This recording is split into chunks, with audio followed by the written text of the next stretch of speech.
السلام علیکم۔ جس طریقے سے کرونا وائرس وبائی بیماری دوبارہ تیزی کے ساتھ ہمارے ملک میں بڑھتی جا رہی ہے، اسی کے زیر نظر کرناٹکا کی حکومت نے نئے گائیڈ لائنز جاری کیے گئے ہیں۔ اس گائیڈ لائن کے ذریعے سے یہ پیغام دیا گیا ہے کہ مسجد، مندر، گرودوارہ، چرچ، جو بھی عبادت گاہیں، اس کے اوپر پابندی لگائی گئی ہے، اس کے اوپر روک لگائی گئی، یعنی جو بھی گیدرنگ ہوتی ہے اس گیدرنگ کو روک لگائی گئی ہے۔ لیکن اسی کے دوران مسلمانوں کی یہاں مقدس مہینہ رمضان المبارک کا ہوتا ہے۔ رمضان المبارک کے موقع پر مسجد میں تراویح وغیرہ نماز ہوتی ہے، لیکن حکومت کی گائیڈ لائنز اور قوانین کی بنیاد کو رکھتے ہوئے کرناٹکا کے امیر شریعت حضرت مولانا ثقیر احمد صاحب دامت برکاتہم نے بہت ہی خاص اہم ہدایات جاری کیے ہیں کہ مسجد کے اوپر اور اعتکاف کے تعلق سے اور مسجد میں اذان دینے کے تعلق سے لے کر، تو آپ سب سے ہم درخواست کرتے ہیں کہ اس کلپ کو ضرور دیکھیں اور زیادہ سے زیادہ اس چیز کو شیئر کریں۔ بسم اللہ الرحمن الرحیم۔ آپ نے جو فرمایا کہ کرونا کی نئی لہر چل پڑی اور انتہائی خطرناک اس کو بتایا جا رہا ہے، اس کی وجہ سے نئی گائیڈ لائن حکومت کی جانب سے جاری ہوا ہے، جس کے تحت کرفیو نافذ کیا گیا اور مساجد بند کی گئی، اور اسی طرح ہفتہ اور اتوار کو ویکینڈ کرفیو بھی نافذ کیا گیا ہے، نافذ کرنے کا اعلان کیا گیا ہے۔ پہلی بات کہ کرفیو رات کے 9 بجے سے صبح 6 بجے تک لگایا گیا ہے۔ یہ 4 مئی تک 2021 4 مئی تک 2021 تک یہ کرفیو نافذ رہے گا۔ اس سلسلے میں یہ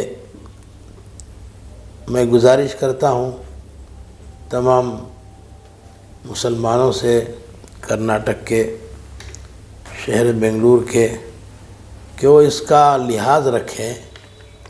حکومت نے جو قانون نافذ کیا ہے اس کا پاس لحاظ رکھنا چاہیے، اس کا خیال رکھنا چاہیے، اس پر ہم کو پوری پابندی کے ساتھ عمل کرنا چاہیے۔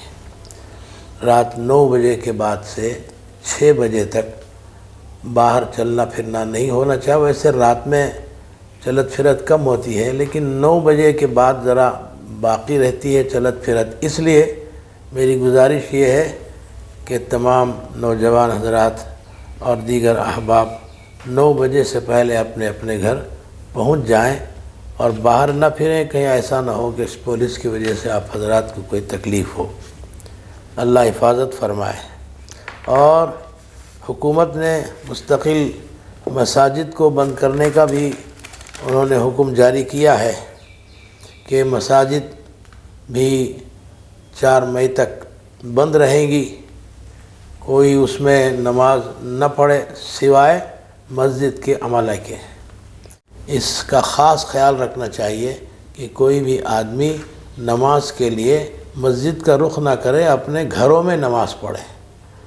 سب کے سب اپنے اپنے گھروں میں پوری پابندی کے ساتھ نماز پڑھیں، کہ ایسا نہ ہو کہ مسجد کو تو اب جانا نہیں ہے تو اس لیے ہم آزاد ہیں، ایسا نہیں ہونا چاہیے، بلکہ مسجدوں میں اپنے گھروں میں نمازیں، 5 نمازیں اپنے اپنے گھروں میں پڑھیں گے اور مسجد کی طرف رخ نہیں کریں گے۔ مسجد میں صرف مسجد کا جو عملہ ہے، امام، مؤذن اور دوسرے خدام، وہ فقط نماز پڑھیں گے۔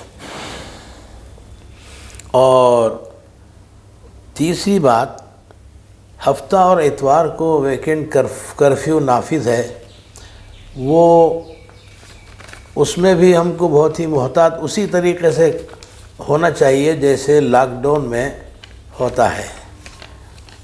لوگ باہر نہ جائیں اور اس میں تمام دکانیں بند رہیں گی، اور دوسرے کوئی بھی باہر کا عمل اس میں نہیں ہوگا۔ آپ سب کو لاک ڈاؤن کی طرح سب لوگ اپنے اپنے گھروں میں رہیں گے، صبح سے شام تک ہفتہ اور اتوار، یہ 2 دن تو بہت ہی زیادہ ہم لوگ بہت محتاط رہنا چاہیے. باہر نکلنے کی بالکل ہی فکر نہ کریں، بالکل خیال نہ کریں، خود بھی اس کی پابندی کریں اور اپنے بچوں کو بھی اپنے گھر کے اندر ان کو زبردستی سے ہی روک کر رکھیں، باہر نکلنے نہ دیں. یہ ہفتہ اتوار کے دن اس کا خاص خیال فرمائیں. اور ان دنوں میں جمعے کی نماز بھی آئے گی. جمعے کا دن، جمعے کی نماز کے بارے میں یہ گزشتہ مرتبہ بھی یہی ہدایت جاری ہوئی تھی علماء کرام کی طرف سے کہ جمعے کی نماز اپنے اپنے گھروں میں جمعہ پڑھنے کے بجائے ظہر کی نماز پڑھیں گے. اپنے گھروں میں جو ظہر کی نماز ادا کریں گے، انفرادی طور پر ادا کر لیں. جماعت سے نماز پڑھنے کی اگر فکر آپ کریں گے تو پھر وہاں بھی مجمع جمع ہو جائے گا، اور مجمع جمع ہوگا گھر میں تو پھر ایک تو یہ کہ اذن عام نہیں ہوگا. تو اگر دوسروں کو اگر بلا کر آپ پڑھیں گے تو اس صورت میں وہاں بھی مجمع جمع ہوگا.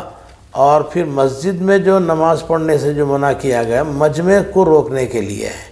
تو اس بنا پر آپ گھروں میں آپ انفرادی طور پر ظہر کی نماز ادا کریں، دوسروں کو نہ بلائیں. یہ جمعے کے بارے میں ہماری طرف سے یہ آپ کی خدمت میں یہ گزارش ہے. اور اسی طرح اس ماہ میں اعتکاف کے ایام بھی آ رہے ہیں. تو اعتکاف مسجد میں صرف مسجد کا عملہ کرے گا، کوئی دوسرا آدمی مسجد میں اعتکاف نہیں کرے گا. دوسرے آدمی اگر مسجد میں جائیں گے، ایک آدمی اعتکاف کے لیے گیا، پھر دوسرا آدمی سوچے گا وہ گئے ہیں تو میں بھی جاؤں گا، تو پھر پریشانی ہو جاتی ہے. تو اس بنا پر مسجد کے عملے کے علاوہ امام، مؤذن اور دوسرے خدام ان میں سے کسی کو چاہیے کہ وہ خود اپنی ذات سے تیار ہو کر مسجد میں اعتکاف کریں. اگر کوئی بھی اعتکاف نہیں کرے گا تو پھر دوسرے تمام محلے والے گنہگار ہوں گے. اس بنا پر مسجد کے عملے کے لیے تو صورت ہے وہ اعتکاف کریں گے. تو اس بنا پر دوسرے لوگوں کو اعتکاف کا خیال اگر ہے تو ایسی صورت میں مسجد میں وہ اعتکاف نہیں کریں گے. اور اسی طرح اذان کے سلسلے میں بعض لوگ پوچھتے ہیں کہ ہم اذان کیسے دیں. اذان حسب معمول دیں، اس میں کوئی رکاوٹ نہیں، حکومت کی طرف سے بھی کوئی رکاوٹ نہیں ہے اور کسی کی طرف سے بھی نہیں.